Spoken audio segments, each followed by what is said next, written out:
Well, greetings and salutations, everybody. Welcome to AMC Movie Talk, our special Comicon edition. We are coming to you from San Diego, California. Right behind us, overlooking us, is the convention center where Comicon is taking place. My name is John Campy, by the way, and the editor-in-chief of AMC Movie News. And joining me, first of all, sitting to my immediate left, Miss Amy Rose Eisenbach. Amy Rose, how you doing? Hey, hey, from Comicon. And, of course, beside her is Mr. Christian Harloff. It is not cold here, I can tell you that. It's hot. And, of course, the one and the only Mr. John Schnapp. Hot. Sweating nerds. Hot. Hi. We were actually going to shoot this outside. We've been trying for like a couple hours to shoot this outside, but between the heat and the sun, and we just couldn't get the lighting to work right. So we said, you know what? It's air conditioned in there. So we just came inside here and decided to shoot from here. Oh, yeah. So listen, we're going to be shooting videos from Comic-Con all this week. We're going to be talking about all the stuff that we're finding out and hearing about at Comic-Con, the experiences that we're having. And we are kicking off today. So we've got a few topics that we want to get to. Surprising amount of movie news has come out the last 24 hours before the official start of Comic-Con, which I found a little bit weird, to be honest. But let's start with this first piece of news here that I'm kind of fascinated by. Chief Creative Officer over at DC and Warner Brothers is Jeff Johns, fan favorite. A lot of people love Jeff Johns. Now, for a long time, there's been a lot of questioning going on about what DC is going to do with their creative universes. Are they going to go the Marvel route and cross over their television properties? Of course, we've got Arrow, we've got The Flash coming, and we know they got more plans as well, with their movie universes. Of course, they got Batman and Superman, we've got Justice League coming, all that kind of stuff. Well, Jeff Johns addressed those questions today. I'm going to read you directly what he said. Jeff Johns, in an interview yesterday, said this: "It's a separate universe than film, so that the filmmakers can tell the story that's best for film while we explore something different in a different corner of the DC universe. We will not be integrating the film and television universes." I'm going to read that last part again. Jeff Johns, Chief Creative Officer of DC, says, "We will not be integrating the film and the television universes." This is a debate that has kept raging for a while. I'm really glad they're not doing it. But Schnapp, you hear Jeff Johns talk about this. Number one, do you think he's going to stick to that? And number two, do you think that's the right move for DC? Well, you know what? I mean, I haven't watched the television shows yet, like Green Arrow or Flash. I know Flash isn't even showing up yet, but you know, I've heard a lot. Like, obviously, you've been watching it, John, and you I love it. You dig it. So I definitely want to give it a shot. But I mean, I think it's probably smart that they're not integrating it. It could get too crazy. Like, now we have to wait 3 more years for another movie, but yet there's 3 seasons of a TV show. Kind of makes sense if they don't integrate it. Could it have worked? Maybe. But I don't know. It sounds like it makes sense. Christian? I don't like it. I think they should integrate it, to be honest, because I think it's going to be too confusing for people, especially for when you have someone like Green Arrow who, and I don't watch the show, so the actor who plays Green Arrow? Stephen Amell. Okay, so people love him, obviously. So whoever they get now is going to have to be compared to him and everything that he does now. It's like, oh, I like him better. They should have just gotten Steven to do it because he's a lot better. And it's too confusing. The worlds are different. Well, I thought that happened there, but it doesn't happen there. And there's too many questions. Fanboys will lose their minds. I think they should definitely mix and match the whole thing. Amy Rose?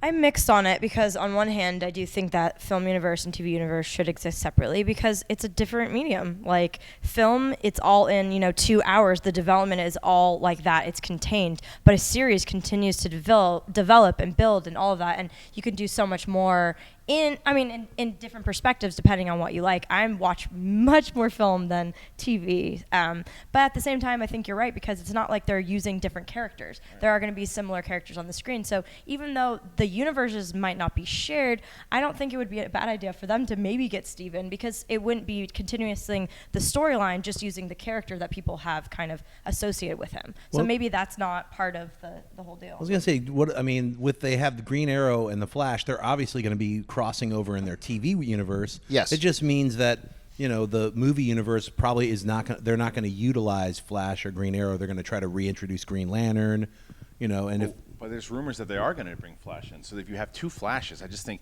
for the same time, it's just too confusing for everybody. And then you get into a place that DC doesn't want to be in. It's like they like one Flash better than the other Flash. Wait a minute, my mind just got blown. What if all the TV shows are on Earth 2?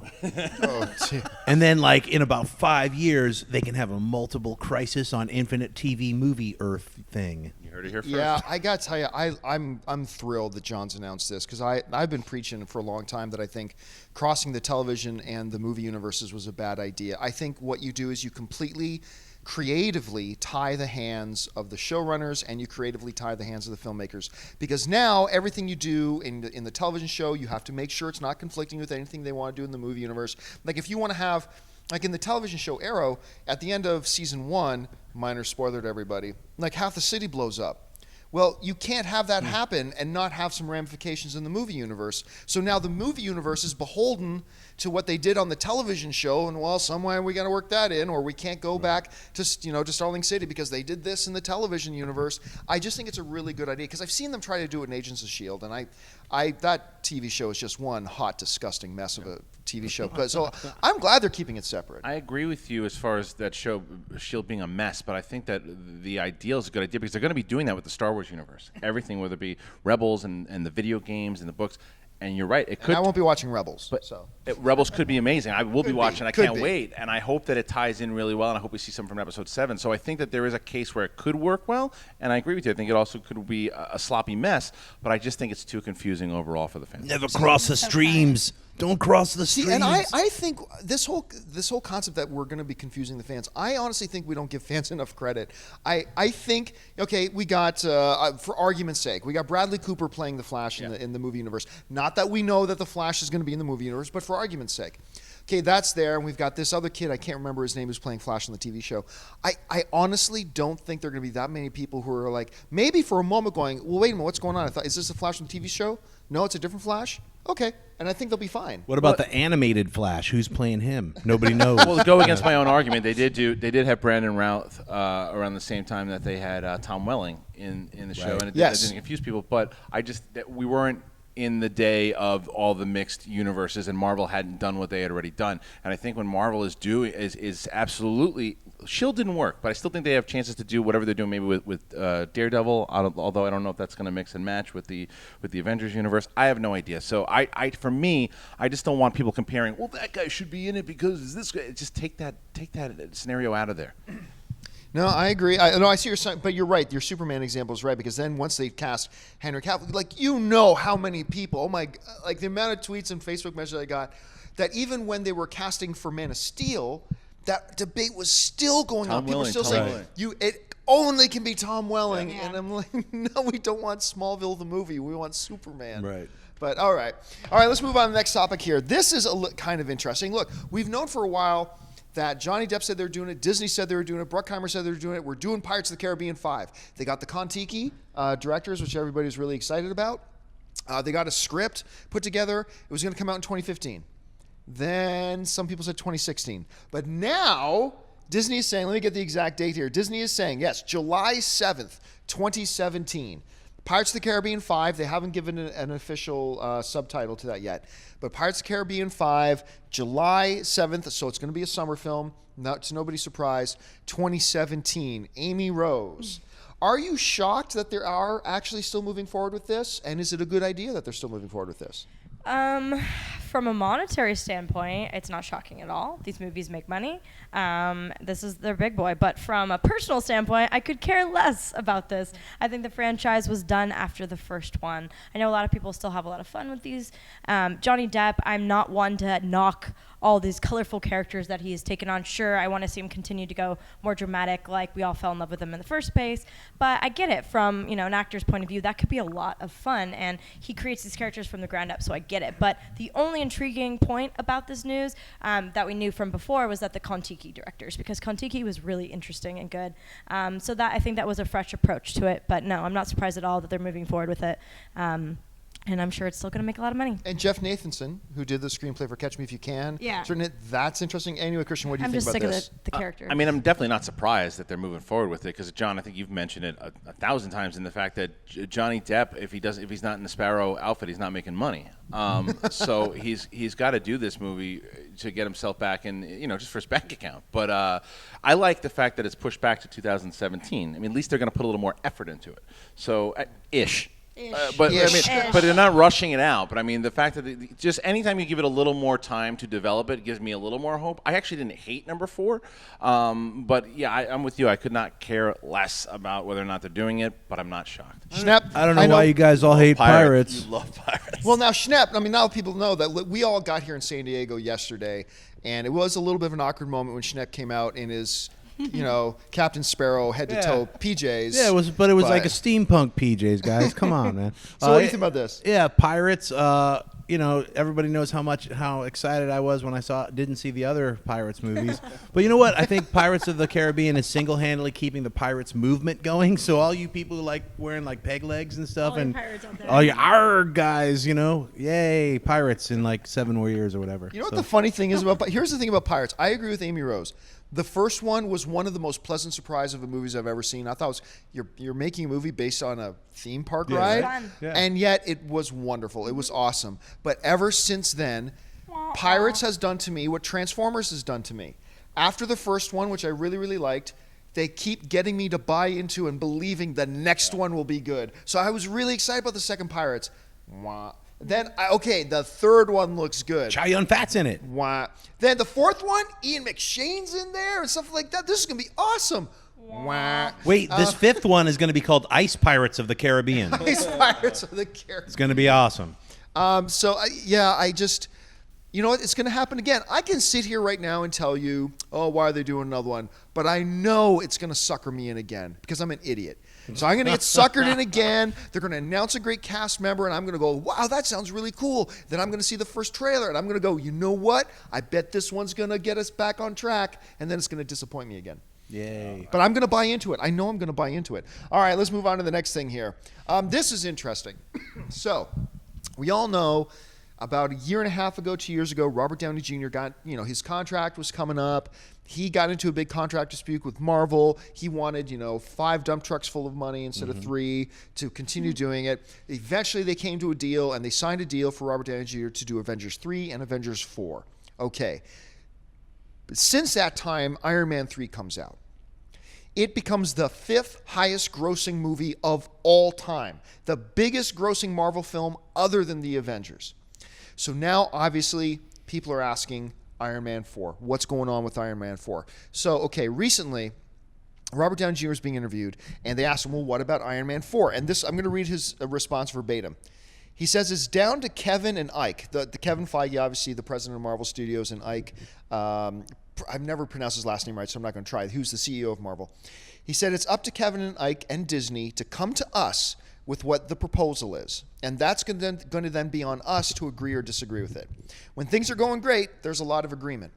So basically, and I think this is a fair paraphrase, Robert Downey Jr. is saying, yeah, I'm up for Iron Man 4 if the offer is good enough. So Schnepp, you heard about this.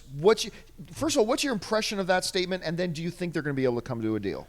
I am excited about it, and I think they're going to come to a deal. Actually, just when I got to like a couple days before I got to Comicon, they had announced those other movie dates for Marvel, and I was like, I wrote after Ant-Man, Captain America, Doctor Strange, Thor 3, Black Panther, Guardians 2, Avengers 3, Inhumans, and the last one, May 3rd, is Iron Man 4. I wrote that on July 18th because I was like, you know what? Iron Man 3 made $1 billion. They're going to give him 8 dump trucks full of money. Say that word again. $1 billion. Yeah, it's Iron Man 3 was a giant hit. I know all the people felt you betrayed me with the Mandarin. Why don't you relax? It was an awesome movie. Iron Man 4 is happening. Downey Jr. is going to be in it. He's probably going to be in 5 and 6 too. He's awesome. He is Iron Man. And Marvel would be silly to not pay him. It doesn't matter if they pay him. Even if they paid him, let's just say $150 million. Chump change. It's chump change because it's like, we got him for Avengers 4, 5, and 6, and Iron Man 4, 5, and 6, and it's totally worth it. So that's what I'd have to say. Christian? I mean, it's going off to what you're saying, possibly Iron Man 4 in 2018. You're looking at like a 54-year-old Iron Man. So you've got to lock him in kind of sooner than later because his body's not going to hold up for long, too. And just because Robert Downey Jr. has been through a lot of stuff in his life, and his body eventually is going to give out on him doing all this stuff. He hurt himself in the last movie. As far as the statement goes, from what I take from it in regards to the proposal, yes, it's obviously about money, but I don't think it's just about money because Robert Downey Jr. is a very creative dude. So I think in there, the proposal is also what more I can do with this character, what more I can do with this story. So let's see what my team thinks of what creatively we want to do, because he's a dude who always challenges himself. That's why he's doing The Judge, because he wanted to show his chops again. This is what I'm doing. I'm a really good, talented actor. Sure. So with that, I think that the proposal thing makes sense. And yeah, they're going to pay him money. It's just they got to come up with the right deal, everything, the whole package, not just the cash. But are you cool, even minus the money? Are you happy to hear that he wants to do it? Yeah, of course. I mean, he's Tony Stark. I mean, he's the guy. You want him to be eventually they're going to have to replace him. Eventually, whether it be tomorrow or in 10 years. Replace him with somebody new, or the storyline's got to change. But if you can get him for more movies, sign him up. The interesting thing you're bringing up, though, too, is I think it goes beyond that. You're saying it's not just about money, right? It's like, what else can I do with this character? What else can I do with this universe? But I think it goes beyond that. I think now you're getting into Ben Affleck territory. It's like, what other projects will you finance? What other films outside of this Marvel universe that I would like to explore and do will you make sure I get signed on to do and finance and let me do them? Well, let's not forget also that he's got his production company, Team Downey. So, what other deals can we make with Team Downey? Because I guess Team Downey's at Warner Brothers, but still with Disney, there are ways to throw money more into his company. So he's got to be thinking about the long haul down there too. Like I said, 53 years old. What am I going to do more? What's my legacy going to be besides just being Tony Stark? But Tony Stark can help me fund it. He can build his own Stark Tower, but Downey Tower. Because here's the thing, and I guarantee you that Disney will be open to having those discussions. Let's get creative about what we can get. Because Robert Downey Jr. signed his initial deal, which was a sweetheart of a deal, before Marvel really started clamping down on what they were willing to sign their actors for. Number one, if you're going to sign up to our movies now, you're signing for 7 or 8 or 9. And we are not paying you 10% back end. And we're not, and this is what it is. And they've used Robert Downey Jr. as a template to say to all the other actors that they're attracting into their franchises, saying, look, Robert Downey Jr. came and did Iron Man, and now look where he is. And they can use that to their advantage. So look, all other things being equal, I don't know anybody. I don't think I've ever literally met any human being that said, I don't think I want Robert Downey Jr. back. I think we all do. But at the same time, I know that Disney is really clamping down. They're never going to sign that kind of a deal. That first deal that they made with Robert Downey Jr., they're never going to do it again, because then they put themselves behind the 8 ball for future actors that they want to get involved with. But I think you guys are right. I think everybody knows that Robert Downey Jr. is in a unique position with them, and I think you're right about the whole, it's going to be about not necessarily the money. I think you're bang on when you say it's going to be about the other stuff they creatively bring into this deal, about what happens in his career outside of Avengers, and I think that's going to be the make or break. Amy Rose, what do you think? Yeah, I mean, this conversation of his deals come up before he was actually signed on for the next Avengers installments and stuff. And we know that Marvel knows his return value now. I mean, he's proven that again and again. And $1 billion, it's outrageous, regardless of your sentiments on Iron Man 3. It made a lot of money, and you can't say that it wasn't a good film, regardless of the direction certain characters take and everything. Shane Black is a really amazing writer-director. But beyond that, I completely agree with what you said about it's not just the money at this point, because Robert Downey Jr. is an amazing dramatic actor. And, The Judge, I can't believe how many people haven't seen Chaplin. I brought that up the last time we talked about this. He's amazing in that. That's what he got his Academy nomination for, yes. right? Was for Chaplin, right? And he was phenomenal. And I do think he's at that point with this character that unless he can continue to evolve Tony Stark, that it's not worth the money anymore, because look at all the residuals and everything else he's made money on this character from. So I do think that he continuously wants to push the boundaries with what he can do with this. And if everyone is, on the same page, as he's saying in his quote, that he loves his character and he's willing to return to it. So I'm thrilled about that. I think he's amazing. But we talk about this all the time. Who's going to be Wolverine after Jackman? Who's going to be Tony Stark after, these two are so iconic in those roles. But I would like to see a couple more out of him, because he's in great shape, and I mean, I love him. I love him in this role. Here's the one thing that's going in Disney's favor at this point, because in these negotiations, the big card that Robert Downey Jr. has is, look, Iron Man 3, $1 billion. Right. The one card that Disney has to play, although granted is not as strong as the Robert Downey Jr.'s card, is, that's great. What other big hit film do you have? The answer is none.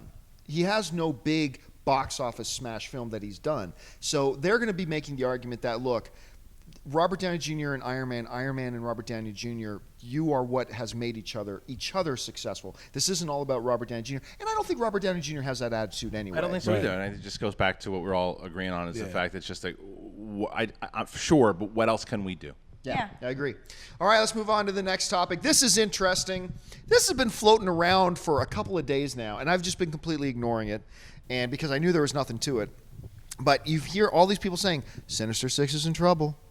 Sinister Six is in trouble. Poor Sony only made $735 million on Spider-Man 2. What on earth are they going to do? Schnepp's favorite movie of the year. Their cinematic universe must be in trouble. And then people are saying, and then I swear, I read that somebody, one of our readers, viewers, I should say, tweets me, John, it's official, Sinister Six canceled, look, and they point me to a site, and I won't name the site, moviepilot.com, that ran with this big headline that said, Sinister Six canceled, exclamation point.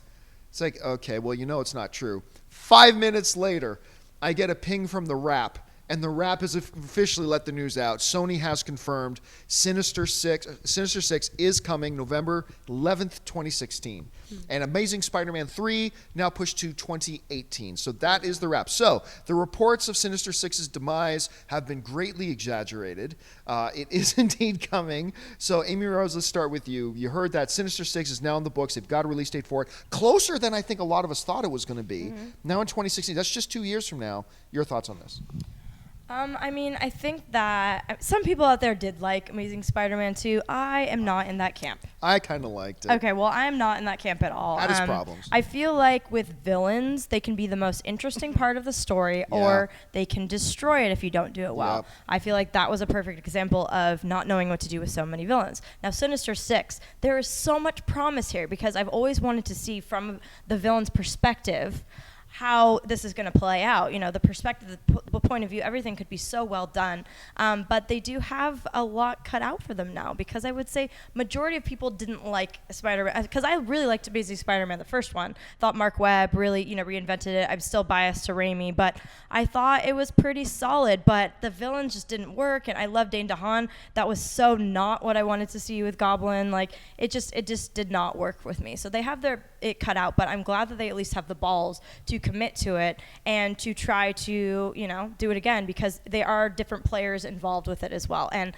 on the note of 2018 for Spider-Man 3, that's hilarious to me because that is so far. So obviously they realized that they kind of let a lot of us down with Spider-Man 2, and that makes me at least, that's ridiculous because that's so far away, but that they're at least paying attention to the criticism, and hopefully we're going to get a really good film. But it does stay in line with their 2 year, right? But to do Sinister Six before Spider-Man 3, that's an interesting property. thing. Yeah, because I admit, I'm one of the people that I enjoyed Spider-Man, the Amazing Spider-Man 2. Although it's funny because Schnepp has a totally opposite, well, not totally opposite, but he really didn't like it. I kind of liked it. And the funny thing was, because Schnepp and I were talking about it this one day, and we were talking about all the things that were good about it and all the things that were bad about it. And we agreed on all the things that we thought were bad about it and all the things that we thought were kind of redeeming about it. But then it affected us differently. To me, it just affected me that I did end up walking out entertained anyway, even though I thought it was a massive step backwards from The Amazing Spider-Man 1. Schnepp, it just hit him in a certain way that it just really left a really bad taste in his mouth. Yeah, I thought it was horrible. Yeah, like he thought it was terrible. Left a really, really bad, awful taste in his mouth. I'm in between both of you on that. What is that taste in my mouth? But the fact of the matter is, I think most of us on this couch thought the first one was really quite good. Yes. And I think the mistakes they made in number 2, while egregious, were obvious. And I think they're fixable. And the fact of the matter is, it's made over $700 million worldwide. This franchise has some legs it can still go on. It can be built upon, and they can fix these things. And look, you put out another stinker, you put out another one that people are really disappointed in, then the Spider-Man franchise is in trouble. But it isn't in trouble right now, so I wasn't surprised at all to hear this. Schnepp?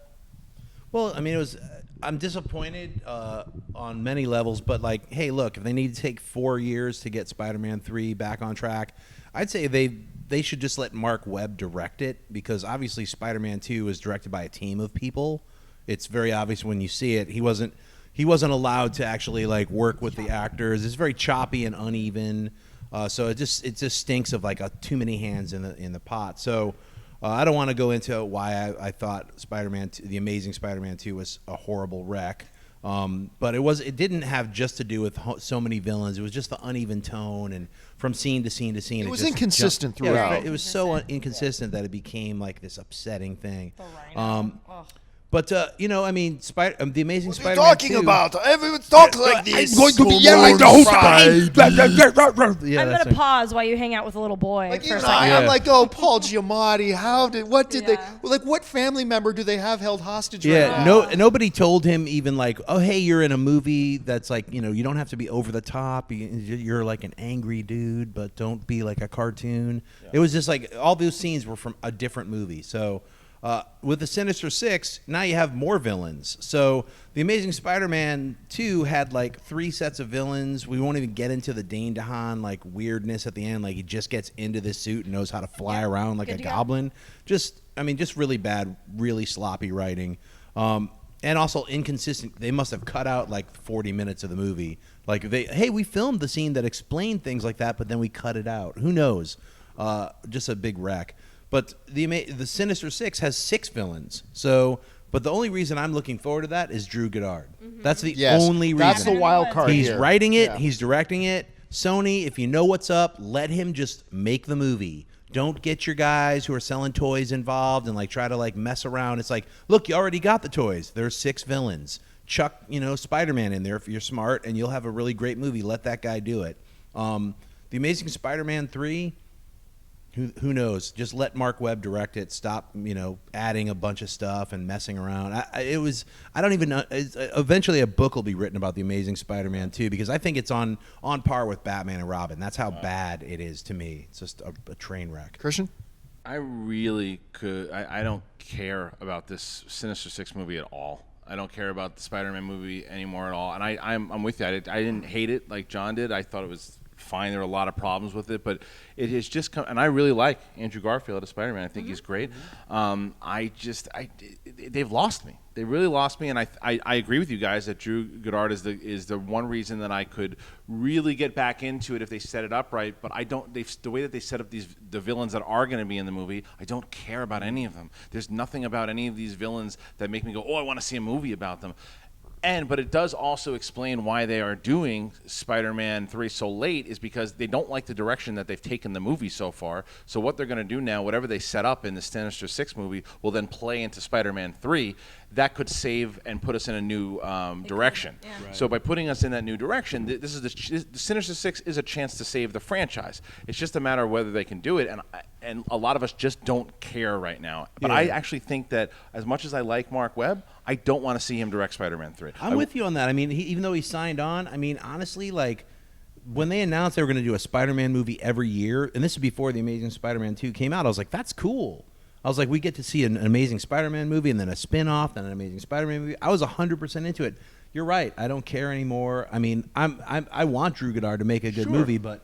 they already ruined it with Oscorp. I know he signed number the third, but not the fourth. I He just said it ends at a trilogy, so I respect that at least. I'm a big fan of Mark Webb. I like him a lot as a director. I just think he should move aside. I really don't want to see his vision of Spider-Man anymore. I want to see somebody else's. But I think you're right though, because in the first one it felt like a Mark Webb film, and the second one did not. It was pulled in so many directions, inconsistencies. Maybe, yeah. So I feel like if they were like, "Yo, give me creative control again," that maybe there would be hope. But I do agree with your direction. It might kind of give just more life again in this franchise that we kind of lost hope in a little bit.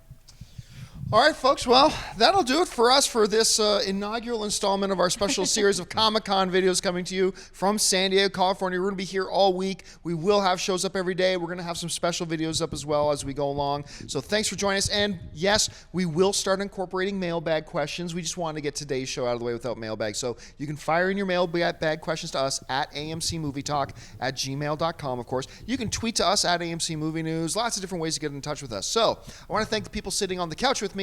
First of all, Amy Rose Eisenbach. Amy Rose, where can people find you online? Amy Rosie on Twitter and Instagram. Thanks. Mr. Christian Harloff, where can people find you? At Christian Harloff on Twitter, and then I'll be Instagramming all pictures from Con, again, at Christian Harloff at Instagram. And, of course, the one and the only Mr. John Schnepp. Schnepp, where can people find you? At Instagram and Twitter, just John Schnepp, and on Twitter at TDOSLWH, my Superman site. We've got a booth here we're going to be signing autographs at. Woo-hoo. If you guys are in San Diego Comic-Con, come to booth 3915. It's the Schnepp Zone. We'll be there, what is it, Thursday and Saturday. Thursday and Saturday. Enter the Schnepp Zone. Yeah. And Masters of the Web. And Masters of the Web, which is tomorrow. Tomorrow, 11:30, room 24 ABC. And my name's John Campia, by the way. You can find me on all the various social media channels, just at John Campia. That'll do it for us today, folks. We'll be back again tomorrow. So until then, bye-bye. Hey everyone, if you liked this video, click that thumbs up button and make sure to subscribe to our AMC Movie News YouTube channel. It's free and helps you stay up to date with all the latest movie news, as well as our daily AMC Movie Talk show. Also, make sure that you follow us on Facebook and Twitter to stay up to date with all of our special promotions, contests, and prize giveaways.